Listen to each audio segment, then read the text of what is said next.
Ambassador Lihana walked through the massive doors of the Galactic Council building.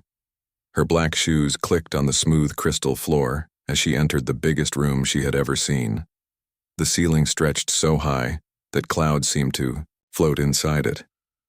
Strange lights danced in the air, and the walls glowed with colors that had no names on Earth. Around the circular chamber sat the most powerful beings in the galaxy.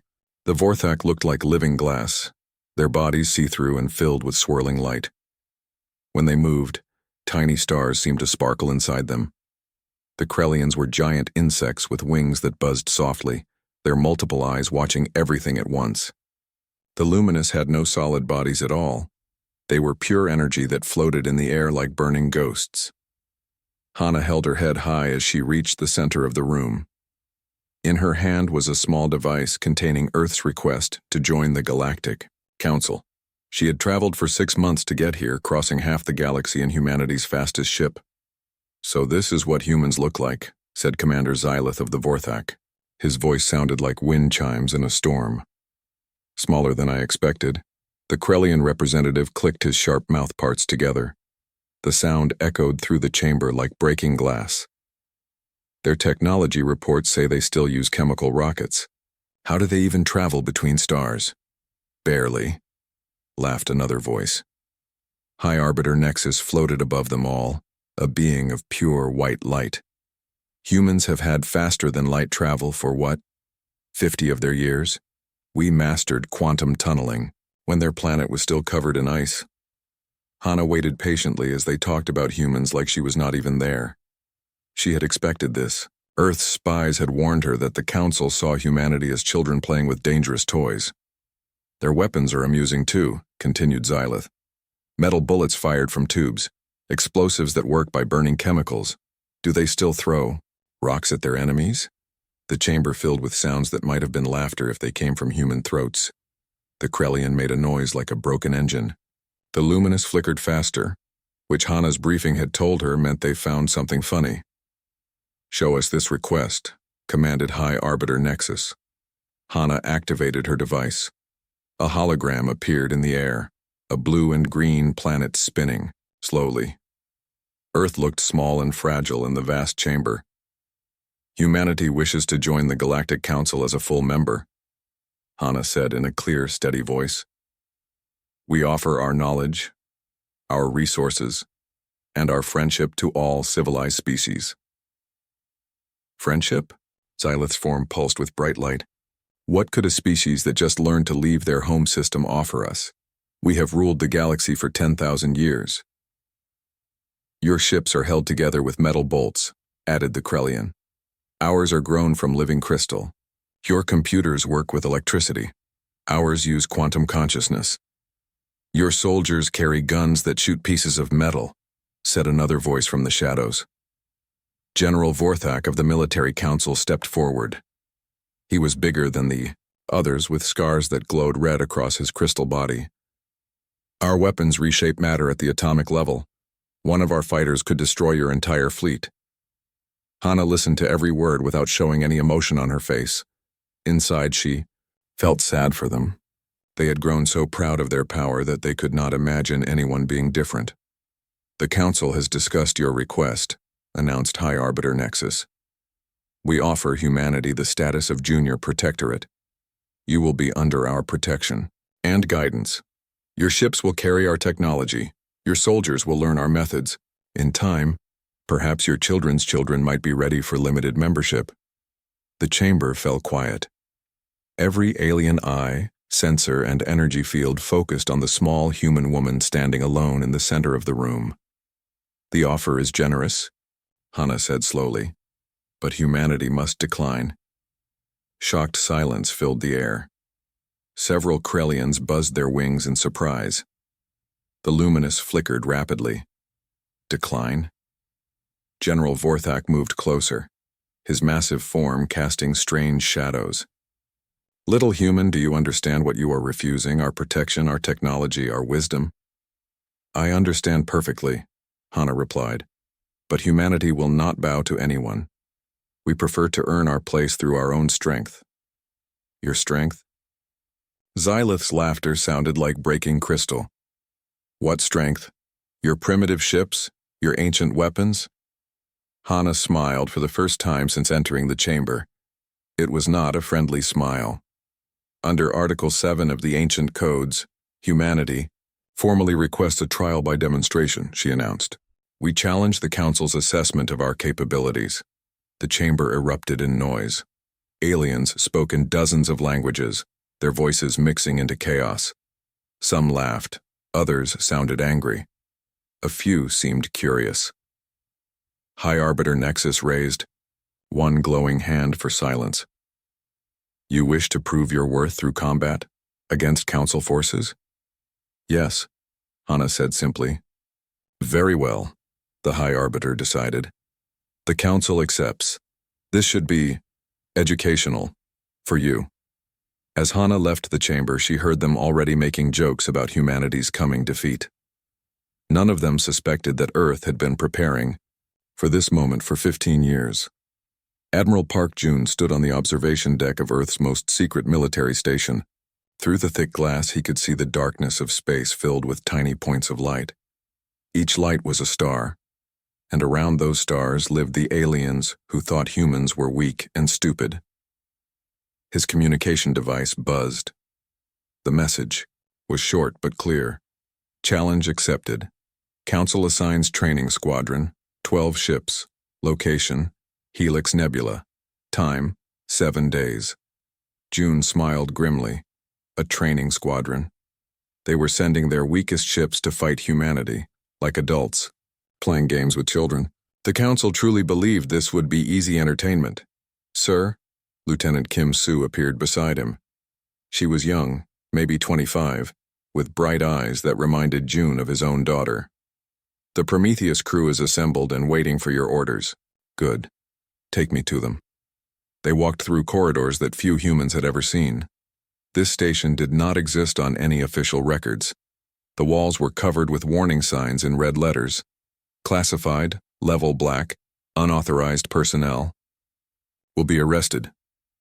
The hangar bay doors opened with a soft hiss. Inside sat a ship that looked like any other human warship. It was gray metal, about 300 meters long, with the usual engines and weapons visible on its hull. The name UES Prometheus was painted in white letters on the side, but June knew that everything about this ship was a lie designed to fool enemy spies. She looks normal, Kim Soo said quietly. That is the point, June replied. The aliens think they know what human ships can do. We want them to keep thinking that. Dr. Choi Min waited for them near the ship's boarding ramp. She was small and thin, with gray hair tied back in a simple ponytail. Her hands were stained with strange chemicals that glowed faintly blue in the hangar's light. Admiral, she said, with a slight bow. The reality displacement core is ready for testing. We have solved the quantum stability problem. Explain it in simple words, Doctor. I am a soldier, not a scientist. Dr. Choi Min nodded.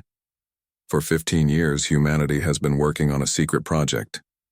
While the aliens perfected energy weapons and faster ships, we asked a different question. What if the rules of physics are not as fixed as everyone believes? She led them inside the ship. The corridors looked normal until they reached the engine room. Here, the walls were covered with equations written in glowing letters. Mathematical formulas floated in the air, like living things. In the center of the room sat a device that hurt to look at directly. It seemed to bend light around itself. This is the quantum displacement drive, Dr. Choi Min explained. It allows the ship to exist in multiple realities at the same time. We can be in several places at once or nowhere at all. Kim Soo stared at the device with wide eyes. Is it safe? Safe is not the right word, said a new voice. Commander Yun-woo stepped out of the shadows. He was tall and lean, with scars on his hands from years of test flying dangerous experimental ships. But it works. I have flown this ship through dimensions that have no names.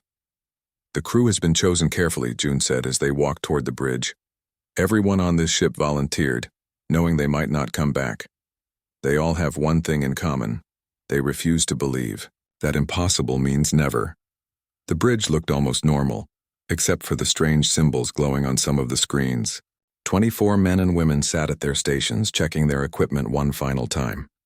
They were the best of the best. Pilots who had broken the sound barrier before they could legally drive. Engineers who dreamed in mathematical equations. Soldiers who had won medals for doing things their training manual said could not be done. "Status report," June commanded as he took his captain's chair. "Navigation systems online," reported the pilot. "We can reach the Helix Nebula in 36 hours. "Weapon systems green," added the tactical officer. "All quantum torpedoes loaded and ready. Reality anchor stable," called Dr. Choi Min from her science station. "We can phase shift on your command." June looked around at his crew. These people were about to risk everything on an untested technology that most scientists said was impossible. But that was humanity's strength. They had always done impossible things. "Listen carefully," he announced over the ship's communication system. "In 3 days we will face an enemy that has ruled the galaxy for 10,000 years. They have weapons that can destroy planets and shields that can stop our strongest missiles. They believe we are primitive children playing with dangerous toys." The crew listened in perfect silence. "They are wrong," June continued. "Not about our technology. Their ships are faster and their weapons are stronger. They are wrong about what makes humans dangerous. We are not dangerous because we are strong. We are dangerous because we never accept that something cannot be done." "Sir," Yunwoo asked quietly, "what if the drive fails? What if we cannot phase shift in combat?" June smiled. "Then we will die. But we will die proving that humanity will never kneel to anyone, no matter how powerful they claim to be." The Prometheus undocked from the secret station and disappeared into hyperspace. Behind them, Earth continued to spin peacefully, unaware that its fate would soon be decided among distant stars. The Helix Nebula sparkled like a giant jewel in the darkness of space. Purple and blue gas clouds swirled in slow circles, lit by the light of dying stars. This was neutral space, where no single alien race could claim control. It was perfect for what the Galactic Council called educational demonstrations. Thousands of alien ships floated in the nebula like a metal city built among the stars. They had come from across the galaxy to watch humanity's defeat. Ship captains brought their families. Military academies sent their students to learn. News. Reporters prepared their cameras to broadcast the event to billions of viewers. The Council's demonstration fleet arrived first. 12 ships flew in perfect formation, their hulls gleaming like polished mirrors. Each ship was beautiful in its own way. Some looked like giant flowers made of crystal. Others resembled sea creatures that swam through space instead of water. Their weapons glowed with contained energy that could melt mountains. Squadron leader Velthar commanded the lead ship from his crystal throne. He was a veteran of 50 battles, winner of the Council's highest military honors. Today's assignment was supposed to be easy: destroy one primitive human ship and collect his payment. He had already planned what to do with the bonus money. "All ships report ready," his communications officer announced. "Weapons charged, shields at maximum." "Excellent," Velthar replied. "How long until the humans arrive?" "Sensors detect a hyperspace opening now, sir." A bright flash lit up the nebula, as space tore open like ripped cloth. From the opening emerged a single human ship. The UES Prometheus looked exactly like what the aliens expected: gray metal hull, simple design, weapons that belonged in a museum. Laughter filled the communication channels. Alien voices spoke in dozens of languages, but the meaning was the same in all of them. "Is that it? One ship? This will be over in seconds." Velthar opened a channel to all watching ships. "Citizens of the galaxy, today you will witness the end of human arrogance. After we destroy this vessel, their species will accept their proper place as servants." He then switched to a direct channel with the Prometheus. "Human Captain, I am Squadron Leader Velthar of the Galactic Council Defense Force. You have 1 minute to surrender. Your ship will be destroyed, but your crew may live as prisoners." Admiral Park Jun's voice came back calm and steady. "Squadron Leader, I am Admiral Park Jun of the United Earth Space Force. We decline your offer." Then you choose death, Velthar replied. All ships, take attack positions. The 12 council ships spread out in a perfect circle around the Yabe lone human vessel. Their weapons began to glow brighter as energy built up in the charging systems. Spectator ships moved to safer distances, their cameras recording every moment. Human ship, Velthar announced. You requested this demonstration. Observe how real military forces conduct warfare. On the bridge of the Prometheus, Admiral June sat calmly in his captain's chair. Around him, his crew worked at their stations with quiet efficiency. No one looked nervous or afraid. Dr. Choi Min, June said softly. Are we ready? Reality displacement drive is online and stable, she replied, from her science station. All quantum systems are green. Commander Yun Wu, weapon status? All systems ready, sir. Quantum torpedoes loaded. Phase cannons charged. Lieutenant Kim Soo, communications? All channels open, sir. The entire galaxy is watching. June nodded. Slowly. In the viewing screen, he could see the alien ships surrounding them. Their weapons were more powerful than anything humanity had ever built. Their shields could stop Earth's strongest missiles. In a normal fight, the Prometheus would be destroyed in seconds. But this would not be a normal fight. Citizens of the galaxy, June announced over the open channels. You asked to see what humanity is capable of. Today you will learn that there are more kinds of strength than you ever imagined. Velthar laughed. Brave words from a dead man. All ships fire at will. 12 alien warships unleashed their full power at once. Plasma beams that could cut through asteroids, quantum torpedoes that ignored normal shields, gravity weapons that crushed targets from inside. The combined firepower was enough to destroy a small moon. The deadly light show converged on the Prometheus. Explosions lit up the nebula as the weapons struck their target with perfect accuracy. When the light faded, the human ship was gone. Target destroyed, reported Velthar's weapons officer. Clean kill. No debris detected. Velthar smiled with satisfaction. Too easy. Signal the spectator fleet that the demonstration is... Sir, his sensor operator interrupted. I'm detecting something strange. Multiple contacts appearing on sensors. What do you mean, multiple contacts? The human ship, sir. I'm reading it in 7 different positions simultaneously. Through the viewing screens of 1,000 alien vessels, impossible images appeared. The Prometheus existed in multiple locations at once, each image solid and real to every sensor. The ship that should have been destroyed was somehow everywhere, and nowhere. Admiral June's voice spoke from all 7 positions at the same time. Squadron Leader Velthar, the demonstration has begun. Today you learn why humanity has never accepted the word impossible. Squadron Leader Velthar stared at his sensor screen in disbelief. The numbers made no sense. His computer showed the human ship in 7 different places at the same time. Each reading was solid and real, not some kind of trick or illusion. This is impossible, he whispered. Nothing can exist in multiple locations. His weapons officer's voice cracked with fear. Sir, which target do we shoot at? All of them. Fire everything. The council ships opened fire again. Beams of pure energy, quantum missiles, and gravity bombs flew through space toward the 7 images of the Prometheus. The weapons struck their targets perfectly and passed through empty space like shooting at ghosts. No hits registered, reported the tactical officer. It's like they're not really there. But sensors show solid contacts, the science officer added. Mass readings, energy signatures, everything looks real. Velthar felt cold fear creeping up his spine. In 50 years of battle, he had never seen anything like this. All ships report status. Ship 2 here. Our weapons passed right through the target. No damage caused. Ship 5 reporting. Target appears solid to sensors, but our beams had no effect. Ship 9 here. Commander, are we fighting ghosts? On the bridge of the Prometheus, Dr. Choi Min watched her instruments with growing excitement. The reality displacement drive was working perfectly.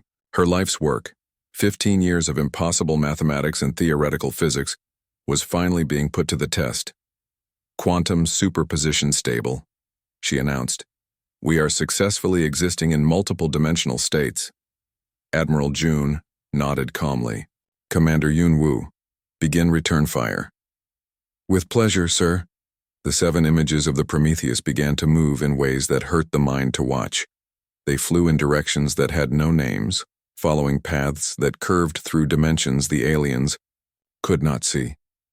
From impossible angles, they began to shoot back. The first alien ship to be hit was Squadron Ship 4. A beam of blue light struck it from above, even though no human ship was positioned there. The energy passed through the Council vessel's shields like they were made of paper. "How did that beam get through our deflectors?" shouted the ship's captain. His question was answered when his own shields turned inside out, trapping his ship in a cage of its own energy. The weapon systems shut down as the targeting computers tried to lock onto enemies that existed in 7 places at once. Squadron Ship 2 suffered a different fate. A torpedo appeared inside its hull without ever passing through the outer armor. The explosion was small and carefully placed, not meant to kill but to disable the ship's main power core. "This is Ship 2, the captain screamed over the radio. "We've been hit by weapons that materialized inside our shields. How is this possible?" Squadron leader Velthar watched in growing horror as his formation fell apart. Ship after ship was disabled by attacks that should not exist. Energy beams curved around obstacles. Missiles appeared behind their targets without traveling through the space in between. Gravity weapons somehow struck his ships from the past, damaging them before they were fired. "Sir," his science officer said in a voice barely above a whisper, "I think they're rewriting the laws of physics." "That's impossible." "So is everything else we're seeing." Ship 8 suddenly found its own weapons turned against it. The plasma cannons swiveled around and began firing at their own vessel. The crew screamed in panic as their own shields trapped them inside while their guns destroyed them from within. Ship 11 tried to retreat but discovered that space behind them had become solid. They could fly forward, left or right, but backward had somehow stopped being a direction. They sat trapped like insects in invisible amber. Commander Yunwu's voice echoed from his tactical station. "Sir, 5 enemy ships disabled. 3 more are trapped by spatial distortions. The remaining 4 have lost weapons lock due to quantum interference." "Damage to our vessel?" June asked. "None. Their weapons cannot target something that exists in quantum superposition." Dr. Choi Min smiled as she watched her readings. "Admiral, we're operating in 7 different reality states simultaneously. From their perspective, we're fighting them from multiple dimensions at once. Through the communication channels, alien voices filled with terror could be heard across the galaxy. Thousands of spectator ships watched in stunned silence as the impossible happened before their eyes. "They're changing the rules of combat," one observer screamed. "How do you fight an enemy that can attack from dimensions that don't exist?" asked another. "This is not technology," whispered a third voice. "This is magic." Squadron leader Velthar's ship shuddered as another impossible attack struck home. His own gravity generator had somehow been turned against him, creating a small black hole inside his engine room. The ship was slowly being eaten from within by its own defensive systems. "All ships retreat," he ordered. "Fall back to minimum safe distance." But Admiral June's voice cut through the chaos with quiet authority. "Squadron leader, the demonstration is not yet complete. You wanted to see human military capabilities. Observe what happens when a species refuses to accept limitations." The 7 images of the Prometheus began to merge and separate in patterns that made watching minds ache. Reality itself seemed to bend around the human ship like water flowing around a stone. Velthar realized with growing dread that humanity had not just built better weapons. They had found a way to make war in dimensions his people could not even imagine. The last council ship powered down its weapons with a sound like a dying whale. Squadron leader Velthar sat in his command chair, his crystal body dim with defeat. Around him, his crew stared at their screens in shocked silence. Half of his fleet was disabled, trapped or slowly being eaten by their own defensive systems. In the space around them, thousands of alien spectator ships floated motionless. No one spoke. No one moved. The greatest military minds in the galaxy tried to understand what they had just witnessed. The 7 images of the Prometheus began to shimmer and fade until only one remained. The human ship looked exactly the same as when it had arrived. Gray metal hull, simple weapons, nothing special to alien eyes. But now everyone knew that appearances could lie. Admiral Park Jun's voice carried across every communication channel in the nebula. His words were calm and clear, like a teacher explaining a simple lesson to confused students. "Citizens of the galaxy," he began, "you have observed humanity's military demonstration. We offer the following explanation for what you have seen. On 1,000 alien ships, beings who had ruled space for thousands of years leaned forward to listen. Your civilizations have achieved great things," June continued. "You have mastered energy and matter. You can move planets and create new stars. Your technology is beautiful and powerful." Dr. Choi Min's image appeared beside the admirals on the transmission. Her small form looked tiny next to the massive alien warships, but her voice carried the weight of absolute certainty. "While you perfected what already existed, humanity chose a different path," she explained. "We refused to accept that reality had fixed rules. Every human child grows up hearing stories of impossible things, magic that breaks the laws of nature, time travel, other dimensions where different rules apply." Commander Yun Woo stepped into view, his scarred hands clasped behind his back. "You called these stories primitive fantasies, childish dreams. You laughed at our imagination. We called it theoretical physics," Dr. Choi Min added with a slight smile. "We spent 15 years learning to find the cracks between what is and what could be. We discovered that the universe is far stranger and more flexible than anyone believed." High Arbiter Nexus materialized in the communication channel. The being of pure energy flickered rapidly, a sign of extreme agitation in his species.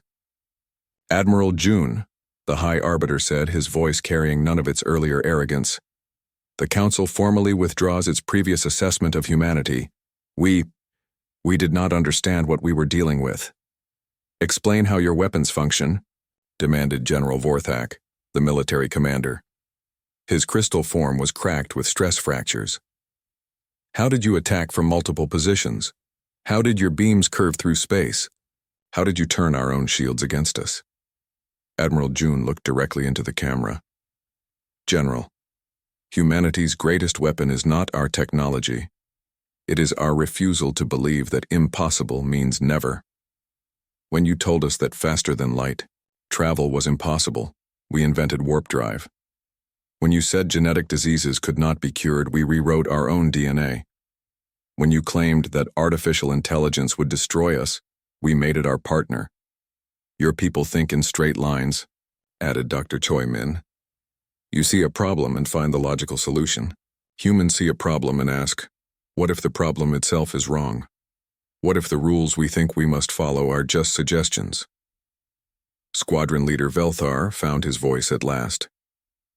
You made our own weapons attack us. You made space solid. Behind our ships, you existed in 7 places at once. These things violate the fundamental laws of physics." "No," Commander Yun Woo replied. "They violate what you thought were the fundamental laws of physics. We simply proved that the universe is much more creative than your science believed." The communication channels filled with alien voices speaking in hundreds of languages. But slowly, patterns emerged from the chaos. The same words appeared in translation after translation: alliance, cooperation, partnership, respect. High Arbiter Nexus raised one glowing hand for silence. "The Galactic Council formally grants humanity full membership and a seat among the great powers. We also request that Earth consider sharing its knowledge with the Council races. The Krellian hegemony wishes to establish a military alliance with humanity," announced the insect representative, his voice humble for the first time in recorded history. "The Vorthak Collective asks for permission to study human theoretical physics," added another voice. "The Luminous Brotherhood requests cultural exchange programs with Earth's educational institutions," said a third. Admiral June listened to the requests pouring in from across the galaxy. Species that had dismissed humanity as primitive children We're now begging to learn from them. The United Earth Space Force accepts your requests for alliance and cooperation, he finally replied. But understand this. We will share our knowledge, freely, but we will never again accept being treated as inferiors. Humanity has proven today that imagination and determination can overcome any obstacle. Ambassador Lee Hana's image appeared on the transmission. She stood once again in the council chambers, but now the aliens looked at her with respect instead of mockery. Honored Council, she said with dignity, you mocked our dreams of impossible things. Today you learned that humanity's gift is making the impossible become real. We look forward to a future where all species can benefit from thinking beyond the limits of what was previously thought possible.